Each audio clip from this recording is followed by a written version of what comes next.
Welcome to the weekly episode of Health Your Own Way podcast, where we discuss health issues ranging from physical, mental, as well as current fads within the industry. The goal itself is to provide insight on those topics to allow you to make choices in your own personal health. That being said, today's episode is on how to improve your health through improving your mobility itself. My special guest is Brendan Gomes, who we're going to call him Dr. Gomes itself, and a little feedback on who he is. He's a doctor of chiropractor. He's also a certified personal trainer, as well as a strength coach, as well as a biomedical acupuncturist. So, any more you want to add to your impressive resume? Nope, I think you pretty much nailed it on the head. I'm just a former athlete and a guy that likes to lift weights and help people stay I healthy. guess one question to ask you is, what is mobility and why should we care about mobility itself? Okay, so mobility's been a mesh word in the fitness industry over the last few years. And basically what mobility is the ability to control a joint. It's not the same as flexibility. We have a lot of people that come in that are yogis, gymnasts, etc., and they have great flexibility but not good mobility. Okay. And mobility is basically the ability to control that joint versus just whip it into space at a crazy degree. So why we should care is, the biggest thing for me is improve joint health. Okay. You should make your joints move the way they were designed to move. And mobility training allows you to squeeze the range of motion and get everything that you're supposed to from that joint. The second thing that comes in hand with that is injury reduction.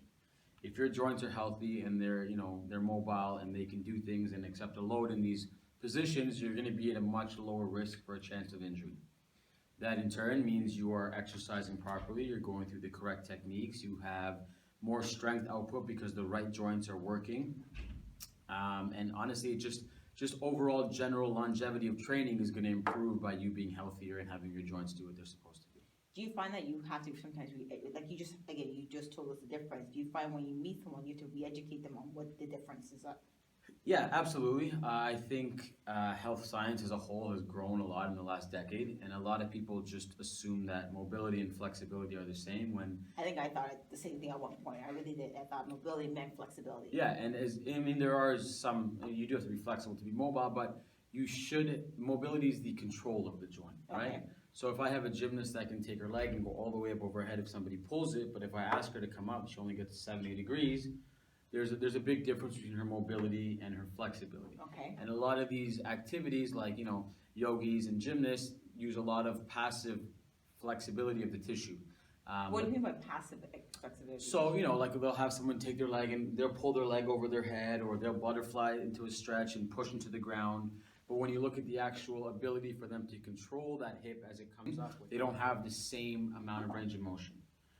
And what that leads to is basically they're relying on the passive tissues of the joint to help that. Okay. Does that make sense? To a certain extent, but it makes sense. Flexibility is what your joint can do. It's passive, right? It's what if I take your arm and whip it behind you, it's what I can make your joint do. Okay. Mobility is what you can make your joint do. Then that's a big, okay, I think that's a different thing. And that has a huge impact on injuries because you're controlling the entire range of motion of the joint versus For a lot something of people, pushing you to that yeah, range. people may not even know they have restricted mobility. So when someone may be feeling pain or seeking pain, how does a chiropractor as well as a biomedical acupuncturist, actually let's step back. What is a biomedical acupuncturist? Okay, so traditional acupuncture was based in Chinese medicine. And a lot of the research done on Chinese medicine at the time was they believed that they could change the energy going through the body, something called qi, through inserting needles at various points through the body. As science evolved, the study in acupuncture evolved, and we basically now have two streams of acupuncture. There are biomedical acupuncturists like myself who practice acupuncture rooted in science and literature and journals and that kind of stuff. And then we have traditional Chinese acupuncturists who practice the way that it was made to be practiced when it initially was developed. So they will use, the older systems and stuff like that. I'm a biomedical acupuncturist, so I use the evidence-based acupuncture. Thank you. I didn't know that. I thought it was basically the same thing, but I appreciate that. Yeah. So to go back to where I was going with the question was, how does those two professions itself work in helping somebody improve their mobility? So a lot of ways. So as a chiropractor, we have a ton of tools. Acupuncture is just one of the many tools that we can use. But there's ART, which is active release. A lot of people have heard of. Adjustments, mobilizations of the joint, soft tissue release, acupuncture. There's a lot of things that we can do as chiropractors to improve mobility. Okay. Traditionally, a lot of people have seen chiropractic care for back stuff. So they'll go in, oh doc, my back hurts. He'll adjust his back. You leave. And the adjustment is a powerful tool, but not the be all and end all of chiropractors, especially not the new age chiros. I myself very rarely ever adjust unless I feel it's absolutely necessary. I can speak to that. He doesn't adjust me. So there are many other tools that we can use. Specifically, the ones that I use the most are a lot of joint mobilization, a lot of soft tissue techniques, a lot of Graston, ART, that kind of stuff. And then you really want to reinforce with some sort of corrective exercises to make sure that the gains that you get in tissue texture and mobility are being solidified. Okay, I appreciate that. Then I guess the next for me.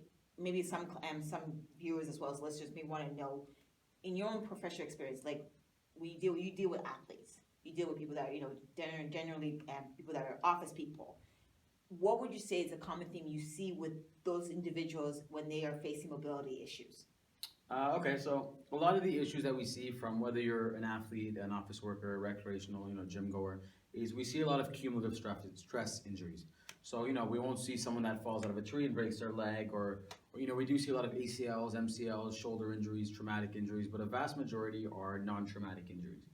And these injuries are usually a cause of a loss of mobility somewhere in the system and compensatory movement somewhere else. Okay. So, for example, hockey players, because I do work with a lot of hockey players, will see a lot of achy knees stemming from overly tight hips.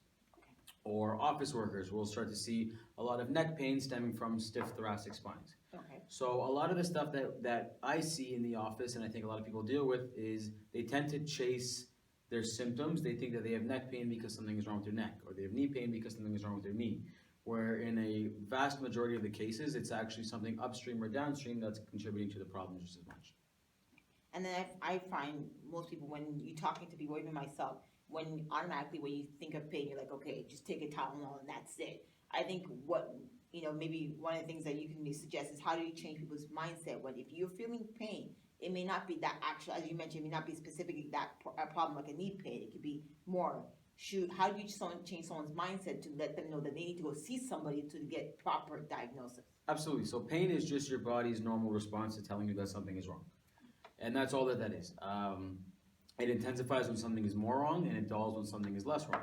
And anytime you have pain, the number one thing that people do is they say, I'll wait it out, I'll see what it is, I'll go lighter at the gym, whatever the case may be. What I say to those people is if it's still there after a few days or you've been working out and it's not getting better and still lingering, it's probably time to seek out some professional help. Which I've done. It's not a good feeling. And I guess for people that may want to reach out to somebody and, again, may not have benefits or it could be a costly service itself. Could you suggest any one or two things that they could do right now, today, that can help improve their mobility? Yeah, absolutely. My first thing would say, do your own research. Unfortunately, we live in the social media world, and there's a lot of crap on Instagram from, with all due respect, people that don't have the credentials and credibility to be giving out this sort of information. And so a lot of the times you go to the gym and you'll see people foam rolling their IT bands or doing something they saw some Instagram model doing. The first thing I would definitely recommend is do your own research. Try and figure out what's going on. Try and look at sources that are credible.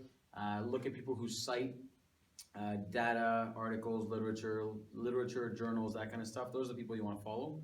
The second thing is I would set aside 10 or 15 minutes prior to working out to go through a mobility routine. If you know that you have an issue with your hips, get to the gym 10 or 15 minutes early. Even if you're meeting a friend, get there before them, do some warm-ups, do some mobility, and then do some exercise. That'll help a lot. For the ones that don't go to the gym, like let's say the ones that are office people, is there something they can do maybe during the lunchtime or during a break that can help restrict some of their pain? Absolutely. So just something as simple as changing positions, getting up, walking around, moving, doing a few stretches, moving your back, moving your hips, that kind of stuff builds up and adds up and can actually lead to a big reduction. Thank you for your time. Is there anything you feel like we need to add to this, or do you feel like most people should know? No, I think you asked some pretty good questions, and I think they're going to appreciate the answer. So I appreciate the feedback, appreciate you taking the time. That being said, for our listeners and viewers, if you want to reach out to him itself, please feel free to comment below, share, subscribe. Let us know. We can bring him back if you have any questions you want. And I appreciate you taking the time.